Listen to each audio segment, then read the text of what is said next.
Здравствуйте! Я Виктория Папшева, и добро пожаловать в мою творческую комнату. Мулине из полимерной глины? Полимерная канва? Да-да, это не шутка. Заинтересовались? Любите вышивать? Тогда этот мастер-класс специально для вас. Ведь сегодня я покажу, как из полимерной глины сделать кулон в технике имитации вышивки крестом. Для начала необходимо выбрать схему будущей вышивки. Теперь подготовим канву. Для этого нам понадобится москитная сетка. Купить ее можно в магазине хозяйственных товаров. Выбирать нужно такую сетку, у которой все клеточки ровненькие и одинаковые. Очень хорошо подойдет сетка, которая ставится на пластиковое окно. Канву я решила сделать черного цвета. Раскатываю пласт полимерной глины толщиной 2,5-3 мм.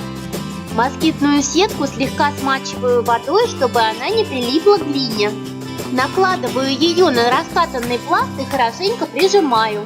Сверху можно положить стекло, чтобы текстура сетки равномерно отпечаталась. Убираем сетку. На глине появился отпечаток, маленькие клеточки, что напоминает настоящую канву. Для оформления готовой вышивки я выбрала вот такую металлическую рамочку. Из бумаги я вырезала шаблон овальной формы.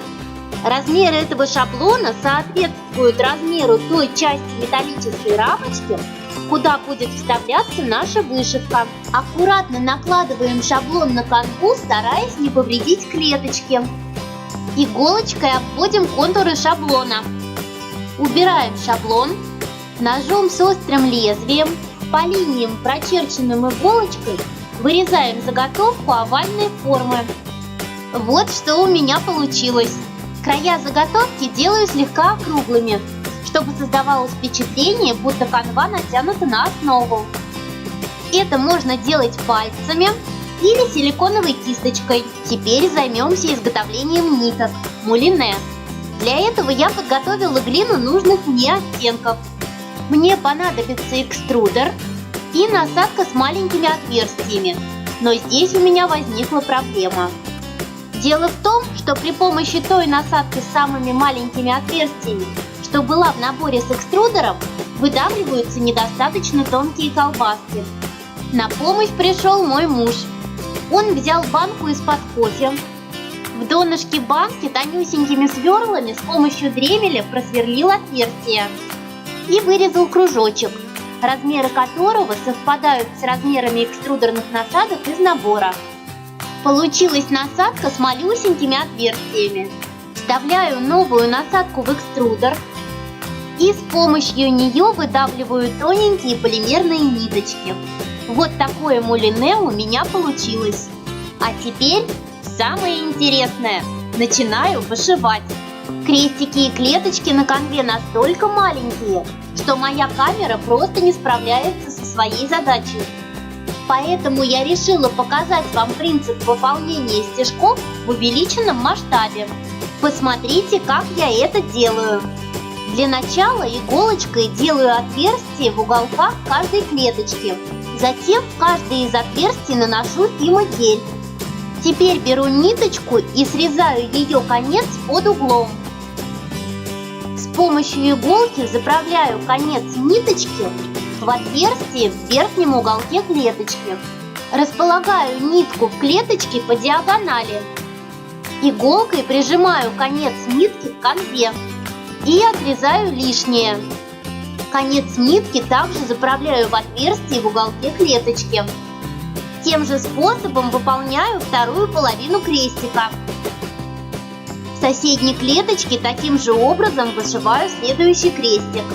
Стоит учитывать важный момент. Стежки должны располагаться в одном направлении. У меня первый стежок каждого крестика идет из левого верхнего угла в правый нижний. Второй стежок из правого верхнего в левый нижний. И так далее.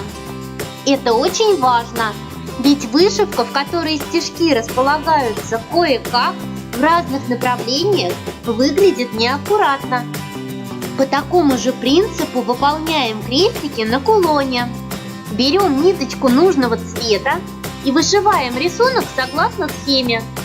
Для того, чтобы вышитый рисунок ровно располагался на конве и не съехал куда-нибудь в сторону, прежде чем приступить к вышивке, следует внимательно посчитать клеточки. Расстояние от самых крайних крестиков до края канвы должно быть одинаковым с каждой стороны. Количество клеточек слева должно соответствовать количеству клеточек справа. То же самое сверху и снизу. Когда вышивка готова, отправляем ее запекаться, не снимая со стекла.